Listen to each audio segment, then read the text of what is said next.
आपल्यासोबत रवी राणा आहे, आपण त्यांच्याशी बातचीत करूया। आताच मुख्यमंत्र्यांची भेट झाली आहे तुमची, नाराजी दूर झाली? नाही, नाराजी नव्हतीच। शपथविधी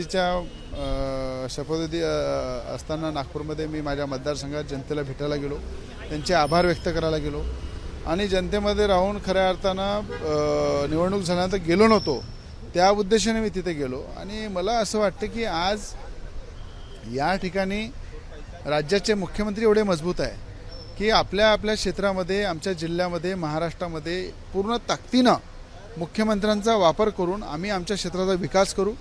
आणि नाराजीचं कारण याच्यासाठी नाही की मुख्यमंत्री मजबूत आहे, मुख्यमंत्री आम्हाला जे पाहिजे होते त्यांच्यासाठी आम्ही मेहनत केली, ते मुख्यमंत्री झाले, हा आम्हाला समाधान आहे। आणि त्याच समाधानावर वेळोवेळी आज 1.5 ते 1.5 तास आमची जी चर्चा झाली, अनेक विषयावर चर्चा झाली, राजकीय विषयावर चर्चा झाली, सगळ्यांचं समाधान योग्य वेळी ते करतील हा विश्वास आम्हाला आहे आणि पूर्ण ताकदीनं आम्ही त्यांच्यासोबत आहे। पण कुठेतरी घटक पक्ष नाराज दिसत आहेत, घटक पक्षाकडनं सांगितलं जातं आम्हाला सामावून घेतलं नाही आहे मंत्रिमंडळामध्ये, कुठेतरी त्यांची नाराजी असते। रामदास आठवले असेल, मला असं वाटते की आम्ही सगळे घटक पक्ष आहे आणि राज्याचे मुख्यमंत्री एवढ्या आमच्या जी अपेक्षा होती, जे आमच्या मनामधले मुख्यमंत्री ते मुख्यमंत्री झाले।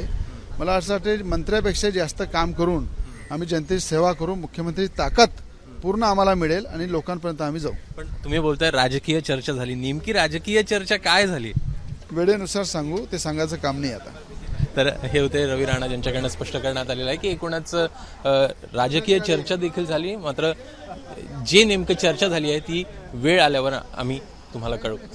कॅमेरामॅन दीपेश महाजनसह अभिषेक खंडाळ, एबीपी माझा, मुंबई। एबीपी माझा, उघडा डोळे बघा नीट।